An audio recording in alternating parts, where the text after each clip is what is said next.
Bonjour frères, sœurs, j'espère que vous allez bien. Voilà, tout de suite nous allons prendre un passage dans Amos 8, verset 11. Voici les jours viennent, déclaration d'Adonai Yahweh, où j'enverrai la famine sur la terre, non une famine de pain, ni une soif d'eau, mais d'entendre les paroles de Yahweh. Ils erreront de la mer à la mer du Nord, et là ils iront çà et là pour chercher la parole de Yahweh, et ils ne la trouveront pas. En ce jour-là, les belles vierges et les jeunes hommes s'évanouiront de soif. Ceux qui jurent par le péché de Samarie disent dans ton Elohim est vivant, vive la voix de Beersheba, ils tomberont et ne se releveront pas. Ici, c'est une prophétie à cause du péché, à cause de l'idolâtrie que Israël pouvait avoir et d'autres tribus aussi. Et il dit qu'il va envoyer une famine sur la terre, non une famine de pain, ni une soif d'eau, mais d'entendre les paroles de Yahweh. Et on nous dit qu'ils vont chercher cette parole et ils ne la trouveront pas, et que les hommes vont s'évanouir de soif. Et on voit ce monde aujourd'hui qui a un vide dans son cœur, qui cherche vraiment à combler quelque chose dans son cœur. Et au fond, en fait, il a besoin de cette véritable parole, mais cette parole véritable, aujourd'hui, est perdue. Pourquoi ? Parce que la plupart des personnes qui prêchent la parole, la Bible, passent par des écoles théologiques et ont pour Dieu leur ventre, pour Elohim leur ventre. C'est-à-dire que ils prêchent selon leur propre conception, leur propre imagination. Et quand ils prêchent, ils donnent cette eau. C'est cette eau-là qu'ils donnent. Et on nous dit que ici, les nations vont chercher cette parole de Yahweh, entendre Yahweh, et ils ne l'entendront pas.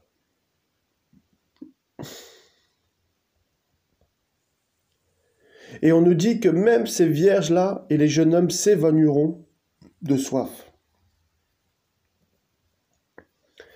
Frères et sœurs, comprenons que lorsque nous avons soif, nous ne devons pas aller vers les hommes.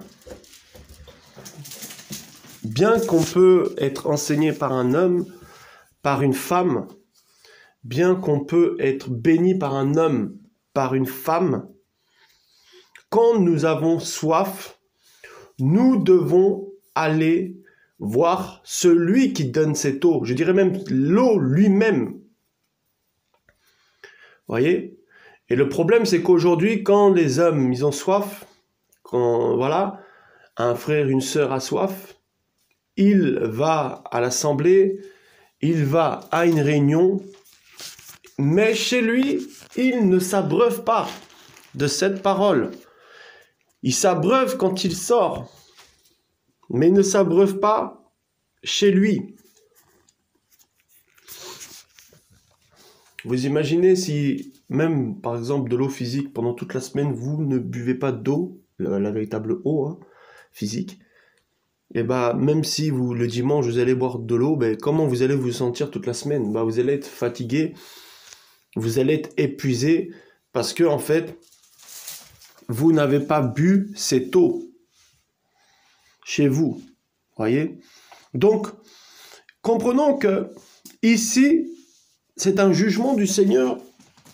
Les hommes chercheront cette parole véritable, chercheront le véritable évangile, mais ils ne le trouveront pas. Ils ne le trouveront pas à cause de leur mauvais cœur. Ils ne le trouveront pas parce qu'ils n'ont pas un cœur d'enfant. Parce que le Seigneur dira dans la parole, venez et laissez venir à moi les petits-enfants. Laissez venir à moi les petits-enfants, ceux qui leur ressemblent, ceux qui sont humbles comme ces petits-enfants. Laissez-les venir.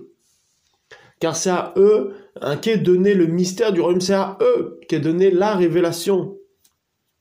C'est à eux qu'est donné finalement cette eau. Vous voyez ? Donc, à cause du mauvais cœur, à cause de l'idolâtrie, à cause du péché, ces tribus, ces hommes et ces femmes voulaient entendre la parole du Seigneur, mais ne pouvaient pas l'entendre. Tu peux même avoir la parole à côté de toi et ne pas l'entendre. Vous voyez? Il dit, ils cherchent, verset 12, ils erreront de la mer à la mer du Nord, et là, ils iront ça et là pour chercher la parole de Yahweh, mais ils ne la trouveront pas. Vous voyez, c'est devenu rare aujourd'hui. La parole du Seigneur est devenue rare. Le véritable évangile est devenu rare. Voyez? Alors maintenant, nous allons voir justement comment trouver cette parole, cette eau véritable qui nous abreuve. Parce que nous avons besoin de connaître ces choses-là. Psaume 23, verset 1. C'est le psaume de David. Yahweh est mon berger. Je ne manquerai de rien. Il me fait reposer dans des pâturages d'herbes vertes. Il me dirige près des eaux de repos. Donc déjà, nous comprenons que c'est Yahweh qui dirige vers les eaux de repos, vers sa parole véritable, vers le véritable évangile. C'est Yahweh qui te dirige vers sa parole pure. Ce n'est pas un homme qui te dirige, bien que le Seigneur peut utiliser un homme, mais c'est Yahweh qui te dirige. Donc nous comprenons pourquoi Yeshua dit « Je suis le chemin, la vérité et la vie ». Yeshua est le chemin, c'est-à-dire qu'il nous montre le modèle à suivre pour trouver cette eau. Il nous montre le modèle à suivre pour trouver cette parole pure. C'est-à-dire qu'il est le modèle parfait. Lorsqu'il est venu sur la terre, il nous a montré comment être un fils, être une fille. Et il est passé par la croix, il est mort, il est ressuscité. Il nous montre le chemin de la vie. Et on nous dit que le Saint-Esprit vous conduira dans toute la vérité. N'est-ce pas? Et cette parole, c'est la parole de vérité. Et il dira que ces paroles sont esprit et vie. Donc nous comprenons que nous avons besoin de Yeshua pour trouver cette eau. Je vois beaucoup d'hommes et de femmes qui ont soif. Et du coup, ils passent leur journée sur YouTube, sur Facebook, pour trouver des prophètes, pour trouver des enseignements, où ils cherchent des livres, où ils achètent des livres dans des boutiques. C'est bien. Ça peut aider parfois. Ça peut nourrir un peu. C'est bien de fois de chercher dans l'histoire, etc., à comprendre les dates, etc. C'est bien. Mais où est ta méditation quotidienne avec le Seigneur qui va te donner cette eau pure? Où est cette méditation qui fait que le Seigneur, alléluia, peut t'abreuver dans le secret? Et je dirais même que à chaque fois que tu cherches sur YouTube, tu cherches sur Facebook, tu écoutes des hommes et des femmes qui ont une mauvaise vie, qui n'aiment pas le Seigneur, mais qui prêchent la parole. Dis-moi, c'est quelle eau qu'il te donne? C'est quelle eau qu'il te donne? Alors tu as tellement soif, mais ta soif, tu dois la montrer. Parce que moi, personnellement, quand j'ai soif, je prends mon verre et je vais ouvrir le robinet et je bois. Ça veut dire que tu as un effort à faire aussi si tu veux abreuver ta soif. Et cet effort-là, c'est pas payer des séminaires payants. C'est pas de payer des formations payantes. C'est de le chercher par la prière, par le jeûne, par la méditation, par l'obéissance. Et par là, tu abreuves, tu t'abreuves, tu t'abreuves. La communion fraternelle, c'est bien. Mais chez toi, est-ce que tu t'abreuves? Parce que le Seigneur veut te donner cette eau pure. Et c'est cette eau pure qui va te donner la vie, qui va te donner la force de tenir dans la sanctification, dans la consécration. Si tu fais une erreur, tu n'attendras pas une semaine pour te repentir. Mais le jour même, tu te repentiras parce que tu as la vie en toi. Tu sens la vie en toi. Tu ne veux pas éteindre cette vie. Tu ne veux pas éteindre ce feu. Voyez? Mais on est une génération aujourd'hui de chrétiens qui sont feignants, qui veulent tout servir sur un plateau. Et ils se nourrissent par des livres, par YouTube. Oui, c'est bien, je dis c'est bien. Mais la méditation quotidienne, le pain quotidien. Voyez, nous prenons les hommes comme des béquilles. Nous prenons les frères et sœurs comme des béquilles. Beaucoup n'ont pas d'intimité avec le Seigneur. Vont à l'assemblée, vont prier à l'assemblée, mais n'ont pas de relation personnelle avec le Seigneur. Voyez? Alors comment ils peuvent avoir la vie? Comment ils peuvent avoir la vie? Voyez? On va avancer. On va avancer dans la parole. Regardez cette parole, à quel point elle est importante. On va prendre ici l'histoire de Samson. Alors les Philistins montèrent, campèrent en Yehuda. Pardon, j'ai même pas dit le verset. Juge 15, verset 9. Juge 15, verset 9. Alors les Philistins montèrent, campèrent en Yehuda et se déployèrent jusqu'à l'Échi. Les hommes de Yehuda dirent, « Pourquoi êtes-vous montés contre nous ?» Ils dirent, « Nous sommes montés pour lier Shimshon ou Samson, afin de le traiter comme il nous a traités. » Alors 3000 hommes de Yehuda ou Juda descendirent à la caverne du rocher d'Étam et dirent à Shimshon, « Ne sais-tu pas que les Philistins dominent sur nous? Que nous as-tu fait ?» Et il leur dit, « Je les ai traités comme ils m'ont traité. » Il lui dit, « Nous sommes descendus pour te lier, afin de te livrer entre les mains des Philistins. » Samson leur dit, « Jurez-moi que vous ne me tuerez pas. » Et il lui répondit en disant, « Non, mais nous te lierons et nous te livrons entre leurs mains, mais nous ne te tuerons pas. » Ils le lièrent avec 2 cordes neuves et ils firent monter hors du rocher. Lorsqu'il entra à l'Échi, les Philistins poussèrent des cris de joie à la rencontre. Alors l'esprit de Yahweh le saisit. Les cordes qui étaient sur ses bras devinrent comme du lin brûlé par le feu, et les liens tombèrent de ses mains. Il trouva une mâchoire d'âne fraîche, tendit la main pour la prendre et tua 1000 hommes avec elle. Wow, quelle force! Shimshon ou Samson dit, avec une mâchoire d'âne, un tas, 2 tas, avec une mâchoire d'âne, j'ai tué 1000 hommes. Il arriva comme il achevait de parler, qu'il jeta de sa main la mâchoire. On appela ce lieu Rama Lechi. Il eut, verset 18, il eut extrêmement soif et invoqua Yahweh en disant, tu as accordé par la main de ton serviteur cette grande délivrance, maintenant mourrai-je de soif et tomberai-je entre les mains des incirconcis. Donc là, il dit qu'il va mourir de soif. Alors Elohim fendit la cavité de cette mâchoire et il en sortit de l'eau. Il but, l'esprit lui revint et il reprit vie. C'est pourquoi on a appelé cette source du nom d'En al-Koré. Elle existe encore aujourd'hui à l'Échi. Shimshon fut juge en Israël au temps des Philistins pendant 20 ans. Voilà. Donc, voyez, il avait plus de force. Il était ici, Samson, il était vraiment épuisé. Et là, on nous dit qu'il va boire de cette source qui va s'appeler Den Akoré, qui veut dire source en fait de celui qui invoque. Voyez, donc invoquer Yeshua. Ici, il était épuisé. Samson. Il avait soif. Il avait plus d'eau. Il était épuisé. Et on nous dit qu'il va invoquer le Seigneur.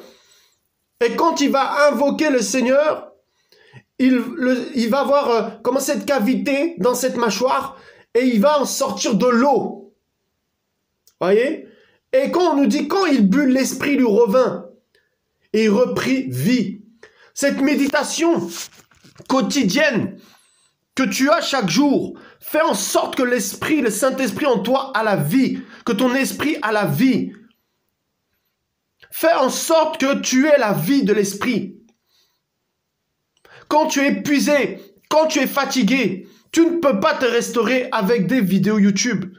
Tu ne peux pas te restaurer avec des livres, même si ça fait du bien. Tu te restaures dans la méditation et dans la prière. Parce que c'est cette méditation, cette prière, ces invocations que tu fais.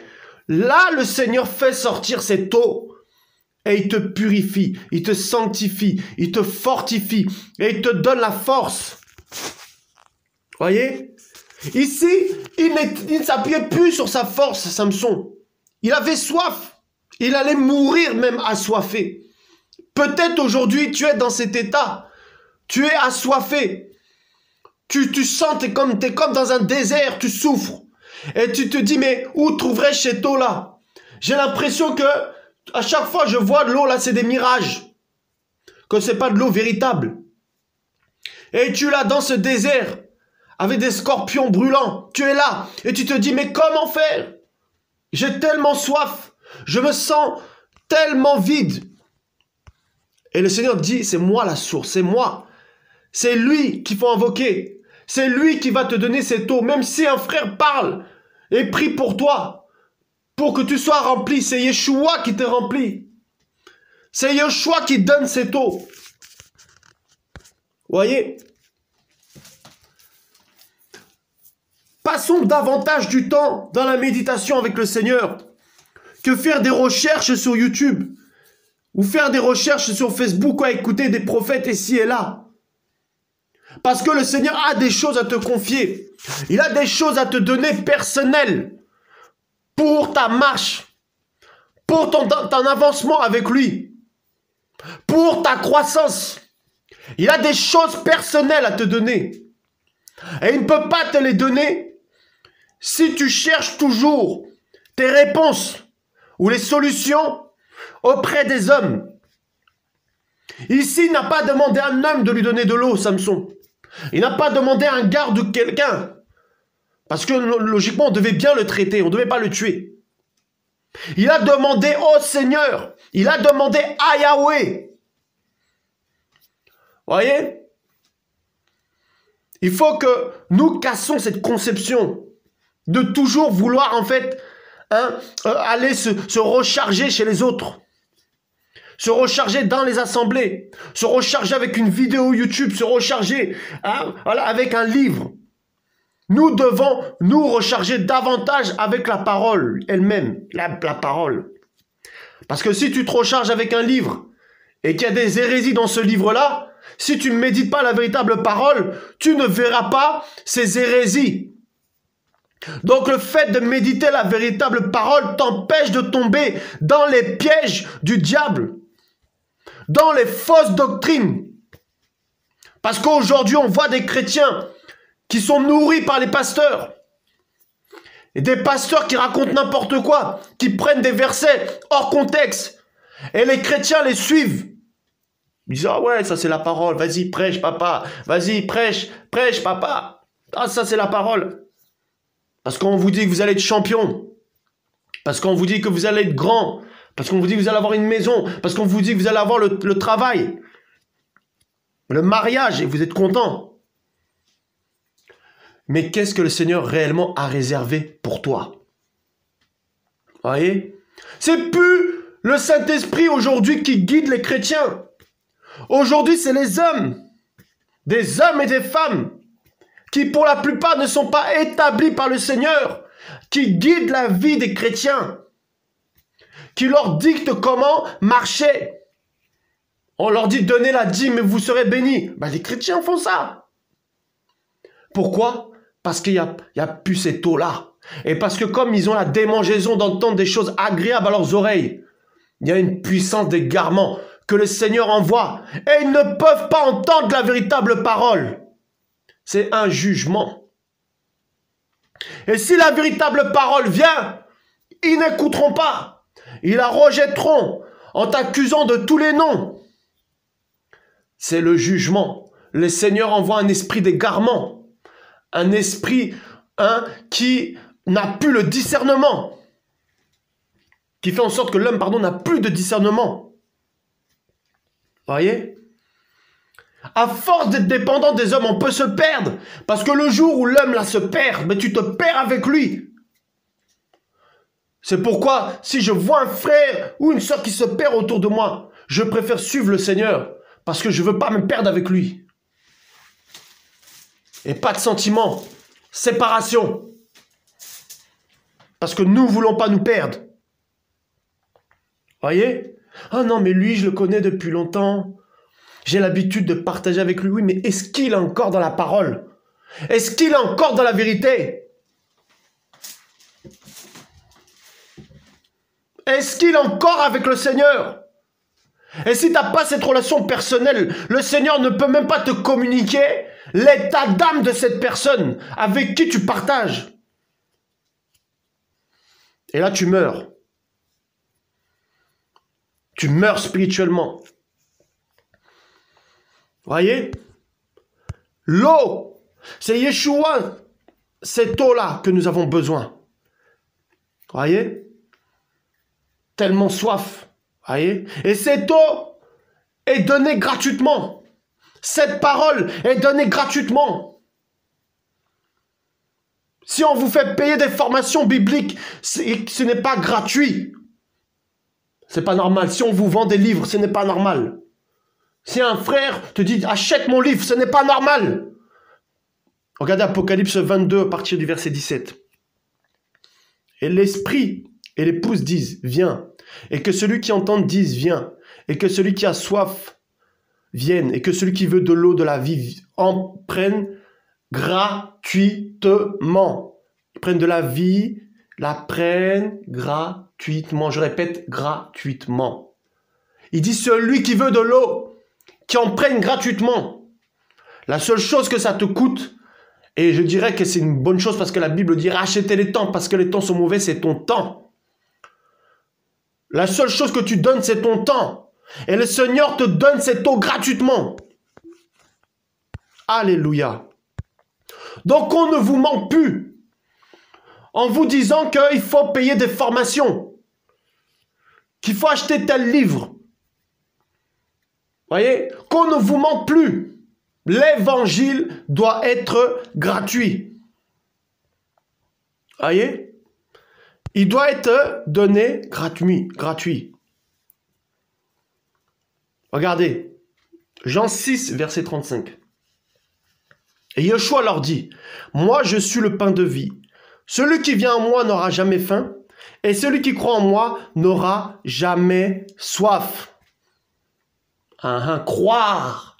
On nous dit croire en Yeshua. C'est que tu ne crois pas comment aux balivernes de ces faux prophètes. Tu ne gobes pas tout sur Internet, tu vérifies. Tels les chrétiens de Béret, tu crois Yeshua, ce que la parole dit, ce qui est écrit dans la parole. S'il y a quelque chose une révélation, une illumination qui n'est pas dans la parole, tu la rejettes automatiquement. Et il dit que celui qui croit en moi, celui qui croit en moi, celui qui m'aime, obéit à mes commandements, celui qui croit en moi, n'aura jamais soif. C'est-à-dire que le Seigneur t'abreuve tous les jours. Il t'abreuve tous les jours de cette eau que tu as besoin. Waouh! Il dit, celui qui croit en moi. Il n'a pas dit de croire dans les statues. Il n'a pas dit de croire en Marie. Il n'a pas dit de croire à Bouddha. Il n'a pas dit de croire en Allah. Il n'a pas dit de croire, je ne sais pas quelle divinité. Il a dit celui qui croit en moi. Waouh! Il n'a pas dit celui qui croit en tel prophète. Il a dit celui qui croit en moi. Il n'aura jamais soif. Tu dois croire en Yeshua, à ce que la parole dit. Quand bien même ça te plaît pas, que ça dérange ta chair, ça dérange ton orgueil, ça dérange ton amour propre, tu dois croire en lui, en sa parole. Voyez, nous sommes devenus une génération irresponsable qui s'appuie sur les hommes. Mais il y aura un temps, frères et sœurs, où quand la guerre va éclater partout et que l'oppression, la persécution va augmenter. On a déjà vu ça avec le Covid. Ceux qui étaient attachés aux pasteurs, aux assemblées, ils ont perdu la foi. Aujourd'hui, ils sont dans le monde. Mais il y aura un temps où chaque homme, chaque femme se cachera pour prier en secret, pour exercer sa foi, parce que l'évangile sera interdit. L'évangile sera de plus en plus, interdit. Interdit de prêcher, interdit d'évangéliser, interdit de dire tel nom. Et il faudra accepter le nouvel ordre mondial, la religion mondiale, avec toutes les religions qui ont fusionné ensemble, la bête. Et comment tu vas faire ce jour-là? Si aujourd'hui tu n'as pas d'intimité. Vous voyez? Soyons dépendants de Yeshua. Pas dépendants d'un frère, d'une sœur, d'une assemblée, d'un pasteur. Même si nous pouvons être bénis, soyons dépendants de Yeshua. Waouh! Jean 7, verset 37. Mais le dernier jour, le grand jour de la fête, Yeshua se tenait debout et il cria, disant, si quelqu'un a soif, qu'il vienne à moi et qu'il boive, tout simplement. Et on nous dit qu'au commencement était la parole, et la parole était avec Elohim, et cette parole est Elohim. Et verset 14 dans le Jean chapitre 1, et on nous dit que cette parole s'est faite chair. Donc lorsque tu médites la parole, lorsque tu lis la parole, c'est Yeshua lui-même, c'est comme si tu vas vers Yeshua. C'est comme si tu vas vers lui pour boire. Voyez? Voyez? Donc, il faut t'abreuver chez Yeshua lui-même. Même quand tu te déplaces à une réunion, ne te déplace pas pour l'homme, mais parce que tu veux t'abreuver du Seigneur. Et le Seigneur peut utiliser maintenant cet homme pour te donner une parole au travers ce serviteur pour, t'encourager. Parce que tu t'es attendu au Seigneur et pas à l'homme. Voyez? Arrêtons. Parce que beaucoup cherchent l'imposition des mains. Tout le temps, ils cherchent qu'on leur impose les mains pour qu'ils soient remplis. Mais mes amis, être rempli, c'est pas des sensations. Ce n'est pas être rempli comme les sensations, tout ça, et puis on sent le feu. Oui, être rempli, c'est pas ça. Ça, c'est les sensations. Être rempli, c'est être rempli de sa parole. Être rempli de l'évangile véritable. C'est ça la véritable eau qui te remplit, le véritable feu qui te remplit. Ce n'est pas les sensations, c'est la parole en toi. Cette parole qui habite en ton cœur parce que tu es le temple du Saint-Esprit. C'est cela. Voyez? Et on dit qu'on ne met pas du vin nouveau avec des vieilles outres. Voyez? On ne met pas du vin nouveau avec des vieilles outres. Donc si tu veux le vin nouveau, si tu as soif, si tu veux cette eau, tout ça là, le vieil homme doit être crucifié, le vieil homme doit mourir pour que la parole habite pleinement en toi. Alléluia. Voyez? Le Seigneur désire te remplir.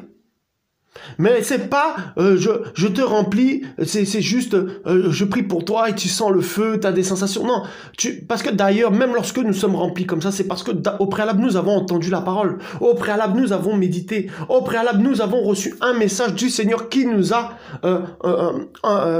fait du bien. Rien n'est fait, on nous dit, sans sa parole. C'est si tu veux être rempli, il faut sa parole. Voilà. Il faut sa parole. Non, mais comment on peut enfermer le Seigneur dans un livre alors qu'il y a plusieurs livres? Je ne vais pas rentrer dans ce détail. Voyez? Et nous connaissons l'histoire des Hébreux qui murmuraient dans le désert parce qu'ils avaient soif. Et à un moment donné même, il commençait même à embêter Moïse. Alors que Moïse n'est pas responsable. Dans le sens, ce n'est pas lui, ce n'est pas de sa faute. Lui, il fait juste ce que le Seigneur lui a dit. Et voilà les hommes qui vont se plaindre en disant, oh bah voilà, tu nous as amenés dans le désert pour nous tuer, pour nous faire mourir. Nous étions mieux en Égypte, nous avions de la viande à satiété. Et ils vont murmurer comme ça. Et sans le savoir, ils ne murmuraient pas contre Moïse, mais contre le Seigneur. Parce qu'il avait des choses merveilleuses à leur donner. Mais eux, ils ne comprenaient pas l'épreuve dans laquelle ils étaient. Ils regardaient, pourquoi ils ne comprenaient pas? Parce qu'ils regardaient toujours le passé. Ils regardaient toujours l'Égypte. N'est-ce pas, ça t'est déjà arrivé? Oh, j'étais mieux avant d'être chrétien, j'avais pas tous ces problèmes, j'avais pas tous ces attaques, j'avais pas toutes ces oppressions, j'avais pas tous ces combats dans les pensées, j'avais pas tout ça.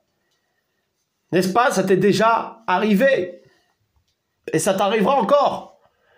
Parce que lorsque tu es dans le désert, Satan te fera croire que tu étais mieux en Égypte. Mais c'était quoi la fin de ces hommes en Égypte? C'était de mourir en Égypte.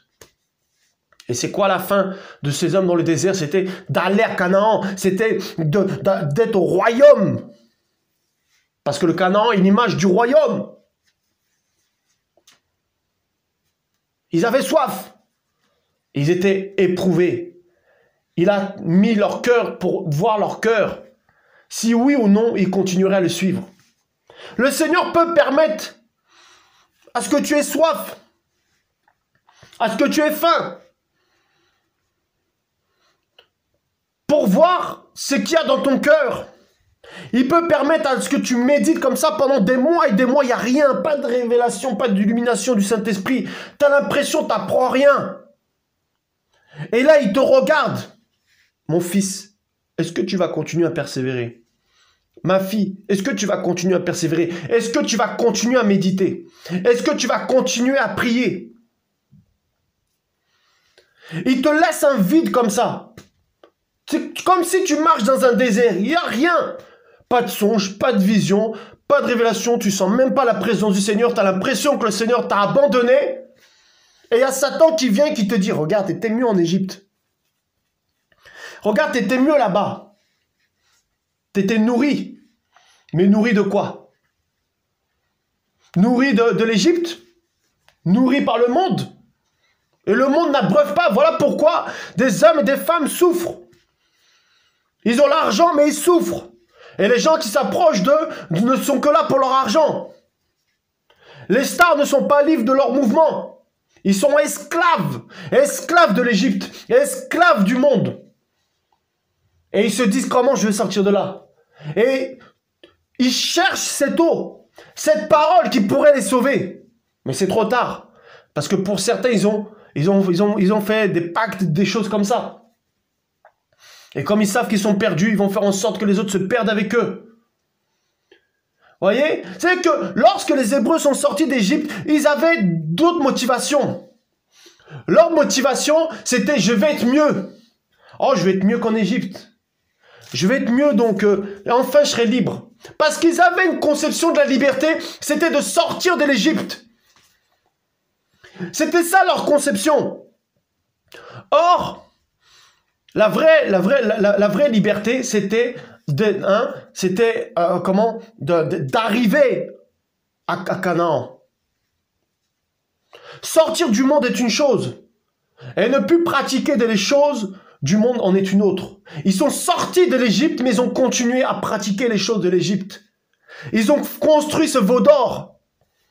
Pourquoi? Parce que malgré qu'ils étaient sortis physiquement, leur pensée était encore accrochée à l'Égypte, à leur conception humaine, à leur tradition, leur coutume. Et ils avaient l'habitude de voir leur Elohim. Et ils se disent, non, mais cet Elohim-là, on ne le voit pas. Il est où? Il est qu'avec Moïse. Et Moïse, il est parti depuis longtemps, il est sur la montagne. Oui, c'est bon, on va faire un veau d'or. Au moins, on le verra et on pourra danser autour. Parce que l'homme est tellement incrédule qu'il a besoin de voir Elohim. Et il dit heureux ceux qui ont cru sans avoir vu. L'homme est tellement incrédule que dès que le Seigneur ne répond pas à ses désirs, à ses passions, à ses prières, il retourne en arrière. Il retourne en Égypte. Il fabrique l'Égypte dans le désert dans lequel il est. Il amène les pensées dans l'Égypte, dans le Seigneur. Voilà pourquoi aujourd'hui, vous voyez des églises qui, en fait, ont des manières de fonctionner. C'est comme les Égyptiens. C'est comme le monde, pardon. Voyez? Ils ont des chantres qui sont payés. Comme les chanteurs, les stars de ce monde. Des gens qui faisaient du rap dans le monde, maintenant font du rap chrétien. Ils prennent l'Égypte et ils mettent ça dans le désert dans lequel ils sont. Parce qu'ils ne veulent pas abandonner cela. Voyez? Des pasteurs qui, détournent l'évangile pour se nourrir avec. Parce que leur motivation n'était pas d'adorer Yahweh. Voilà pourquoi on nous dit large et spacieuse. La porte, alléluia, qui mène en enfer, mais étroite et resserrée, celle qui mène au ciel. Parce que dès que nous sommes dans le désert, nous avons tendance à regarder notre passé. Je n'avais pas tous ces soucis-là. Les gens ne me traitaient pas. Les gens ne me traitaient pas de fou. Les gens, j'avais pas de combat. J'avais pas d'attaque. Mais si tu meurs là, dans le monde, tu vas où? Nous ne réalisons pas la grâce que le Seigneur nous a fait. Nous ne réalisons pas. Alors ils avaient soif. Ils vont murmurer, le Seigneur va dire à Moïse, de briser ce rocher. Et de ce rocher va sortir de l'eau. Et là, ils vont boire cette eau. Et ce rocher qui suivait était Christ. Et ce rocher était Machia.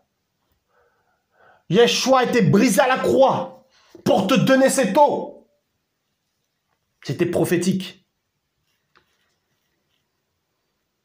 Vous voyez? Les motivations. Lorsque nous sommes éprouvés, regardez comment Yeshua, dans le désert, il était oppressé par toute forme de pensée à cause de Satan. Mange ce pain, saute de là-haut, parce qu'il est écrit. Donc le diable va même utiliser la parole que tu connais pour te dire, mais regarde, tu peux retourner en arrière. Parce que le Seigneur, c'est un Elohim de grâce. Or, la grâce n'est pas un permis pour pécher. La grâce, c'est Yeshua qui a été à la croix pour nos péchés. Et c'est immérité. Ce n'est pas, je fais ma vie comme je veux et après je me repens. Comment veux-tu garder cette eau, cette parole en toi? Parce que la désobéissance fait que tu ne peux pas retenir cette eau en toi, cette parole en toi. Voyez? On va prendre un autre passage là, alléluia. Jérémie 2, verset 13. Car mon peuple a commis doublement le mal, ils m'ont abandonné, moi, la source d'eau vive. Hein? Il dit quoi? Ils m'ont abandonné, moi, la source d'eau vive. Donc déjà, le Seigneur nous dit que beaucoup ont abandonné Yeshua qui est la source d'eau vive. Beaucoup ont abandonné le Seigneur pour écouter des chimères, pour écouter des fables, pour écouter leur papa pasteur, leur faux prophète. Beaucoup l'ont abandonné.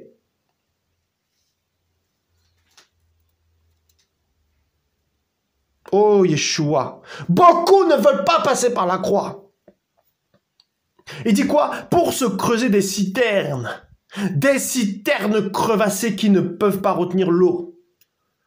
Oh Yahweh, c'est des citernes, ces hommes et ces femmes qui ont abandonné Yahweh sont des citernes crevassées. Voilà pourquoi, lorsqu'un chrétien pêche, il ne comprend même plus la parole. Il n'arrive plus à méditer. Il est perdu. Même évangéliser, il n'arrive plus. Il commence à être... Parce que la Bible dit celui qui est saint se sanctifie encore, celui qui est injuste et soit encore dans l'injustice. Vous voyez? C'est que nous comprenons que Ces citernes crevassées-là ne pouvaient pas retenir l'eau, la parole. Voilà pourquoi on nous dit que le salaire du péché, c'est la mort. Lorsque tu pêches, là, c'est la mort. Et on parle de quelle mort ici? On parle de la mort spirituelle. Avant qu'elle soit physique, c'est d'abord spirituel. Et donc, tout ce que tu avais accumulé pendant des années, pendant des mois, c'est-à-dire le véritable évangile, tu vas commencer à le perdre. Tu vas commencer à perdre les versets, à perdre la parole dans ton cœur. C'est cela que produit le péché. C'est pour ça, si quelque chose vient devant tes yeux, tu dois t'en détourner. Tu ne dois pas attendre le lendemain pour te repentir. Si quelque chose vient dans tes oreilles, tu dois t'en détourner. Quelque chose qui n'est pas du Seigneur. Quelque chose qui n'est pas bon. Tu dois t'en détourner. Oui, l'homme te voit. Mais le plus important, c'est que le Seigneur te voit. Les Hébreux avaient oublié qu'avec quelqu'un qui les voyait dans le désert. Ils pensaient que le Seigneur ne les voyait pas faire ce veau d'or. Mais le Seigneur voyait le veau d'or. Et il est descendu. Et il a jugé. Et il a demandé au peuple de choisir. Pourquoi? Parce que les Hébreux s'attendaient à ce que Moïse, donne l'eau, donne la parole. Parce que c'est lui qui parlait de la part de Yahweh. Et lorsque Moïse maintenant a disparu, qu'il était en haut de la montagne, les Hébreux ont commencé à perdre la foi. Pourquoi? Parce que il était absent, il n'était plus là pour eux. S'il n'est plus l'homme n'est plus là, Dieu forcément n'est plus là, Elohim n'est plus là.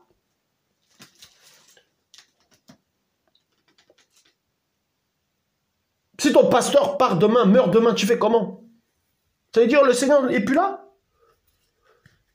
Si toutes les églises du monde entier ferment, ça veut dire que le Seigneur n'est plus là?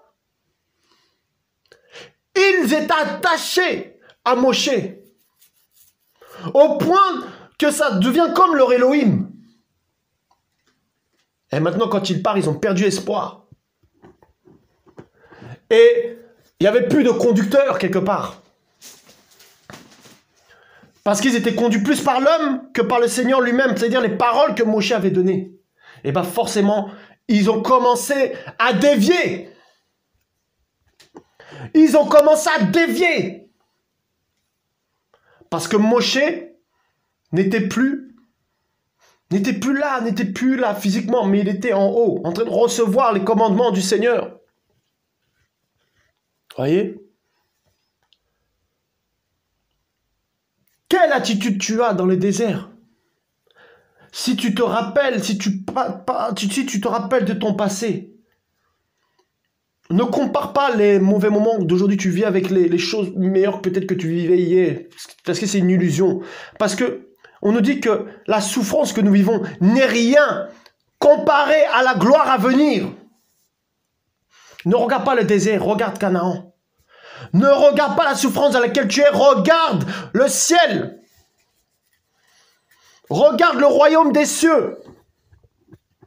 C'est cela que tu as besoin de regarder. Parce que si tu t'arrêtes sur ta situation présentement, tu peux te décourager et te dire le Seigneur t'a abandonné. Mais la Bible dit, il y a un jour pour pleurer.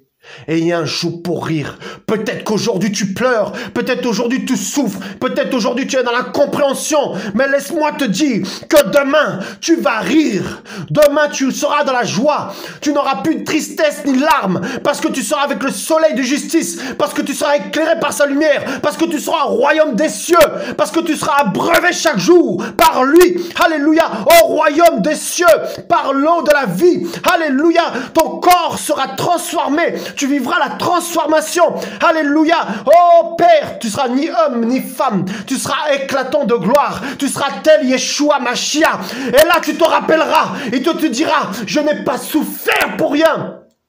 Voilà pourquoi Paul a dit, je combats le bon combat. Tu as combattu le bon combat. Même si tu souffres, même si tu as famé, assoiffé, tu ne comprends pas. Tu combats le bon combat. Et tu es un guerrier, peut-être un guerrier à terre. Mais demain, tu vas te lever. Aujourd'hui même, tu te lèves pour reprendre ton épée, pour reprendre tes armes. Alléluia, alléluia. Et reprendre la marche là où tu l'as laissée. Shaila Kabalena. La marche là où tu as laissé. Qu'attends-tu pour aller chercher cette eau? Qu'attends-tu? Il fallait que le Seigneur soit seul avec la femme samaritaine parce qu'elle avait l'habitude de prendre l'eau au puits de Jacob. Alléluia. Mais il lui dit, alléluia, elle lui dit, es-tu plus grand que notre père Jacob qui a bu lui-même de cette eau? Ça c'est dans Jean chapitre 4. Il a dit, si tu connaissais le don de Dieu, il t'aurait lui-même donné de l'eau. Et cette eau, c'est de... Alléluia. C'est de l'eau qui fait de toi une fontaine jaillissante. Alléluia. Voilà cette eau que tu as besoin. Voilà cette eau que tu as besoin. Cette eau pure. Moi, je me rappelle, j'appelais tout le temps des frères, tout le temps des sœurs. On prend les frères et sœurs comme des béquilles. Tout le temps pour avoir cette eau. Mais à la fin, j'avais rien. Parce que le Seigneur me dit, non, mais je t'attends dans l'intimité, ma fille. Je t'attends dans l'intimité, mon fils. Je t'attends. C'est là, dans l'intimité, je t'attends pour te donner cette eau. Ne regarde pas à Moshe, ne regarde pas au serviteur.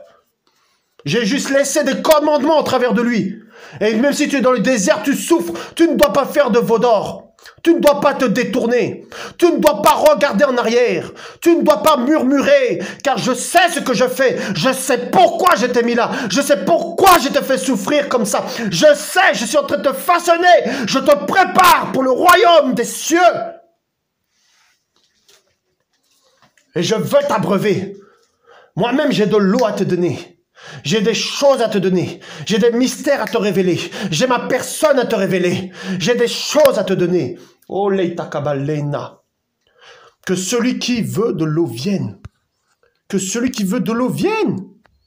Oh, Père. Ésaïe 12, verset 2. Voici, elle est mon salut. J'aurai confiance et je ne tremblerai plus car Yahweh est ma force et ma musique. Il est devenu mon salut.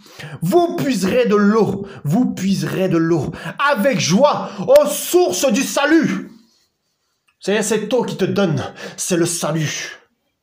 C'est lui-même le salut. La source du salut, c'est lui. Voilà pourquoi tu as besoin de cette eau. Voilà pourquoi tu as besoin de cette véritable parole. Et il te dit, alléluia, qu'il faut avoir confiance, qu'il ne faut pas trembler devant l'épreuve, qu'il ne faut pas trembler devant les sorciers, qu'il ne faut pas trembler. Tu es faible, oui, c'est vrai, mais demande la force au Seigneur et il va te la donner. Shaya kabaleta kabalena. Shaya galabalena. Oh, Yahweh. Ésaïe 58, verset 11. Et Yahweh te conduira continuellement. Il rassasiera ton âme dans les grandes sécheresses. Il fortifiera tes os. Et tu seras comme un jardin arrosé. Et comme une source d'eau dont les eaux ne tarissent pas. Et quand tu as cette eau, toi-même tu deviens une source d'eau. C'est-à-dire maintenant tu peux donner cette eau aussi aux autres. Et cette eau ne tarit pas. Shaya Kamalita.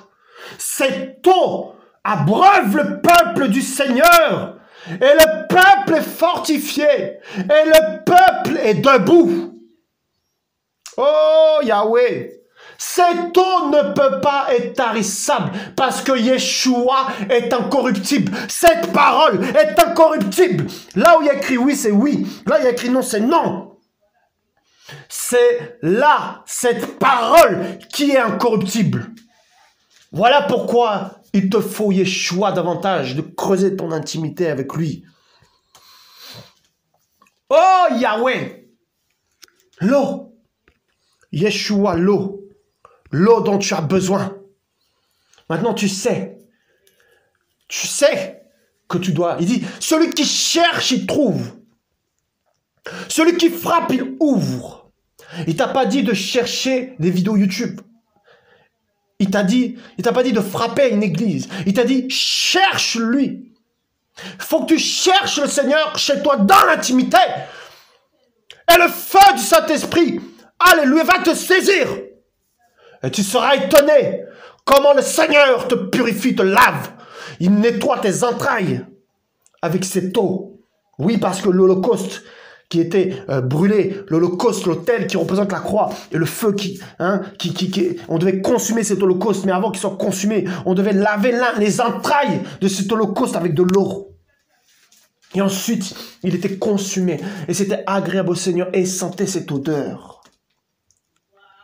Et tout ça, c'est l'âme, les sentiments. Il nettoie ton âme. Des blessures que tu as subies, des rejets que tu as subis, des mauvaises paroles que tu as subies, par lesquelles tu as été façonné. Cette eau vient nettoyer ton âme en profondeur. Viens changer tes sentiments, tes émotions. Viens te rendre ferme. Il vient nettoyer ton âme. Oh Père, tu as été beaucoup blessé, beaucoup rejeté, beaucoup incompris. Tu as donné, on ne t'a pas donné en retour. Le Seigneur dit, je viens nettoyer, je viens te purifier avec cette eau, je viens te laver. Oh, comme il a lavé les pieds, alléluia, des disciples avec cette eau, alléluia, pour que tout le corps soit pur. Shaya Kamaleta.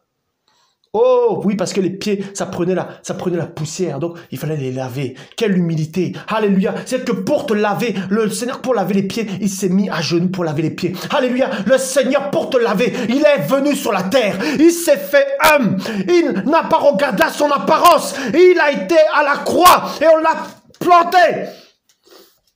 On l'a planté une côte. Sur le côté, pardon. Et de l'eau et du sang est sorti. La vie est sortie. Alléluia. Et voici que la nouvelle Ève est sortie. Voici que l'église de Yeshua est sortie. Alléluia. Avec l'esprit de vie. Oh Père. Alléluia. Oui, il s'est abaissé pour laver tes pieds. Il s'est abaissé à la croix pour te donner cette eau, pour laver tes pieds.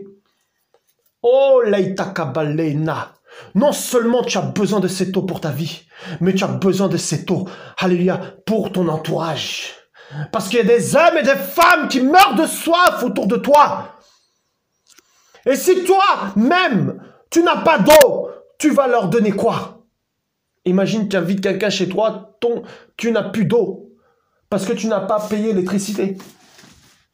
Tu n'as pas payé, pardon, la facture d'eau. Et qu'est-ce qui va se passer? L'eau, il n'y en a pas, ça ne coule pas. Vous voyez? C'est que tu as des responsabilités pour avoir cette eau-là.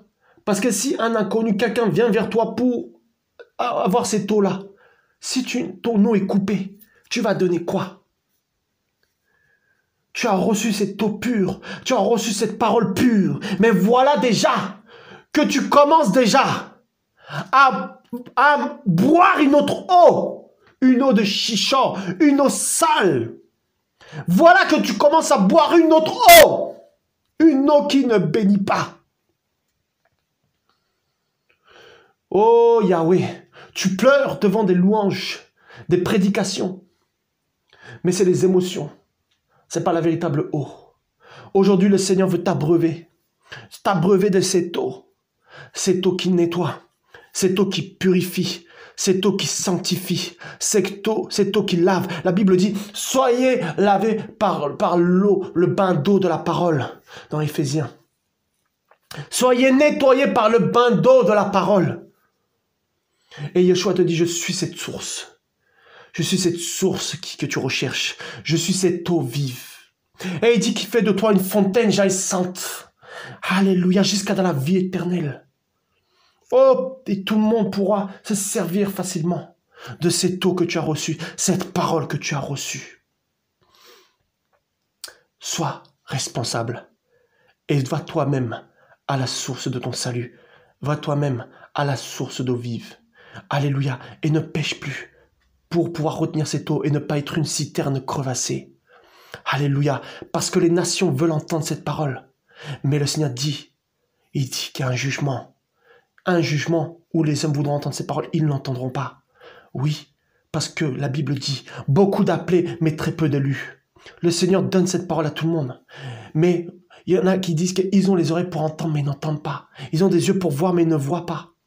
Car leur cœur est endurci. Il y a des gens, t'as beau parler, leur dire la vérité, leur parler de l'évangile, ils ne changeront pas.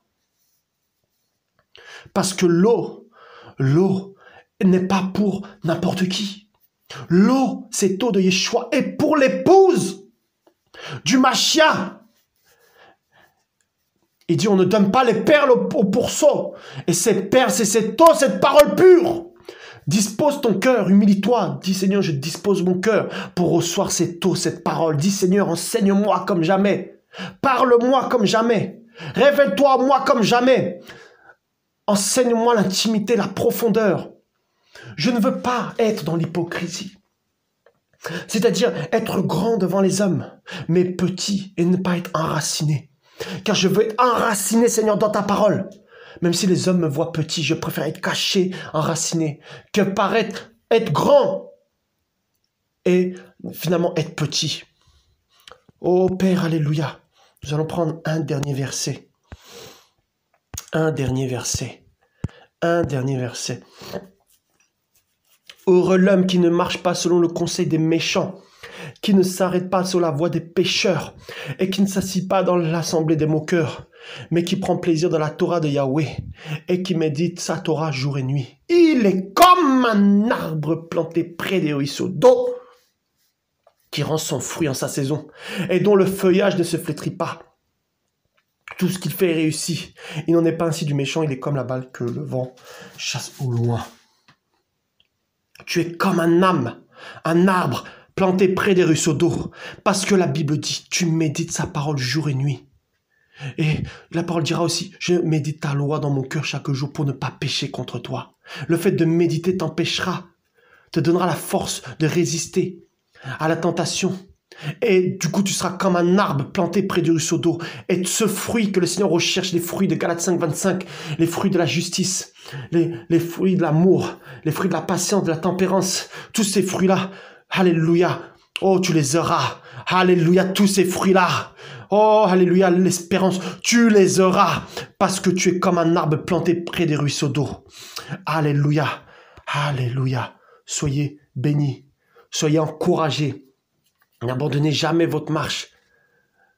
Qui me séparera de l'amour de Yeshua? Serait-ce les hommes, serait-ce les anges, les principautés? Qui me séparera de son amour? Souviens-toi de l'amour qu'il a pour toi. Quand il a été à la croix, son sang a coulé pour que tu aies cette eau, pour que tu aies cette parole, pour que tu aies cette vie. Va, va, va, va, va. Amen.